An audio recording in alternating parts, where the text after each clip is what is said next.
Yes, good afternoon. Welcome to your daily dose of Satoshis news. Today's date is Tuesday, the 3rd of October 2023, the year of BSV.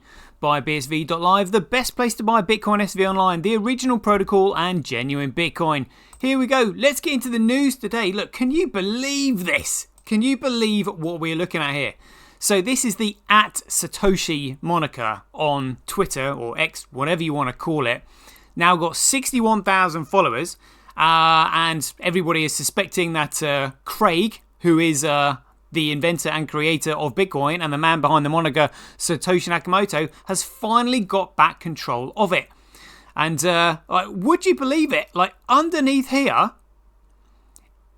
where he's put this post where he says Bitcoin is a predicate machine. Over the following months, we shall explore different aspects that were not explicitly contained in the white paper. These aspects are all parts of Bitcoin and are important. Some of these ideas were touched on in the early years. Now is the time to extrapolate and explore. And then underneath this, Twitter has put a notice saying readers added context they thought people might want to know. And somebody has written here, this isn't the real Satoshi Nakamoto, creator of Bitcoin. It is an account related to Craig Wright, who claims to be Satoshi with no material proof of sour grapes. The account below was rumoured to be real Satoshi, one of only 2 accounts posting about BTC in 2019 with Hal Finney. So anyway, let's click on that. Last time I looked at this, it didn't actually link through to anything. Oh dear. So again, all bluster, but this is literally absolutely outrageous that they've done this. And just to have a little bit of fun, to show you one of Christian Agel CAH's post. Look at this. He's now saying, "Oh, you done an amazing job. I believe you are Satoshi," referring to Hal Finney. So anyway, it was Hal Finney, I have it on good authority, that persuaded Craig to put the 1 megabyte block cap in place. Now, the 1 megabyte block cap massively restricted the network, and it put limitations on it. And one of the things the network can't have in order to be a commodity is limitations and restrictions, because then it can be manipulated, which leaves it open to being effectively centrally controlled. And it was Hal that actually persuaded Craig to put that 1 megabyte block cap in place. So that statement there is just absolutely insane. So just to carry on with a little bit more of Agergate, this was a really good post here from Zen Gao. So we're just going to have a quick read through this. So he said, "Let me explain why the recent events are costly signals that are an attestation of the validity of BSV. The mass opinion and assessment of anything usually has multiple layers. In the case of BSV, the base layer of the world's judgment against BSV is most hideous and clinical conspiracy charge against it. Specifically, people believe that 3 individuals, Calvin, Stefan and Craig, conspired to steal Satoshi's coins and technology. Particularly, the charge is that Calvin and Stefan know Craig is not Satoshi, but the three conspired to play as such in order to achieve their hideous goal. Not everyone against BSV believes in this charge, but it is the most deeply anchored that has the worst effect. The market price of BSV is a manifestation of this clinical belief being not only operative, but fundamentally dominating." And then he's put in brackets here, need I cite more that the fact that BTC, BCH and LTC Litecoin each have a modification of Bitcoin with far less utility development than BSV, are priced around 800, 8 and 7 times that of BSV respectively. A mere misunderstanding of the technology or personality does not explain even the 100th of this strange effect. Besides, it is a fact that the voice of the conspiracy theorists is the leading voice that the masses can hear from the media. This is even manifested in large-scale lawsuits. But suddenly, a signal emerges. There is a disagreement among the suspected conspirators. Calvin is shown to try to persuade, in the most direct language, Craig to sign as Satoshi. Now, if you're working against or doubting BSV before you proclaim that the conspiracy has fallen apart, please take a deep breath and think about this objectively from a signalling viewpoint. First, ask yourself a question. Are you willing to double down your conspiracy theory by pushing it to the next level? That Christian has become the fourth member of the conspiracy and leaked the letter as part of a well-designed psyop signal to deepen the deception ? If you say yes, you need not think further. You're in the game of illusion at the 9th level and no one can get you out. But let me assure you that you don't go that far, but that you are seeing the signal came from Christian more objectively. You should come to the following conclusion. There are absolutely no conspiracy amongst Calvin, Stephan and Craig.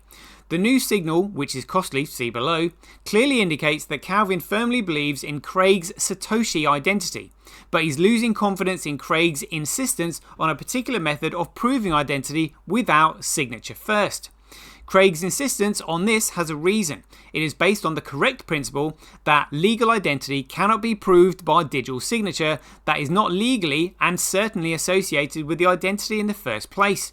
It is a principle that Craig holds dear to his heart. Few understand why he does this, but I do and wrote about it. But as a particular matter, I'm sympathetic towards Calvin's position because he's the one who bears the largest financial risk in the outcome of the identity dispute.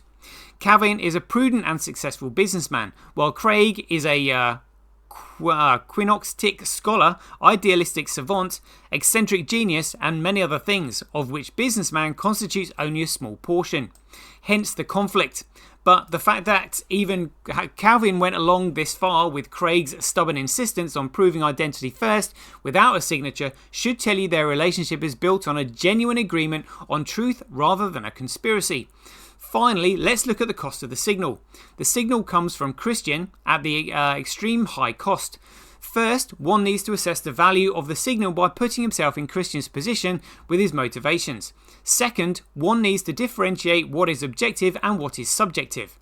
The strong affirmation attestation often comes from one's adversary, especially when the cost of the signal is high. That Christian had turned into an adversary of nChain is evident. That his signal is highly costly is also evident, regardless of what he intends to prove once the signal is out there. Its existence is objective and is available for the observing world to fit into his interpretation. What this event has proven beyond a shadow of a doubt are the following. 1. There is no conspiracy between Calvin, Stephan and Craig. 2. Calvin and Stephan believe Craig is Satoshi and they are willing to stake their money, career and reputation on their beliefs.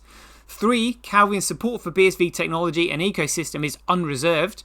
4. Calvin's support for Craig's purity of the principle with regard to how the identity should be proved was remarkably strong but is finally wavering.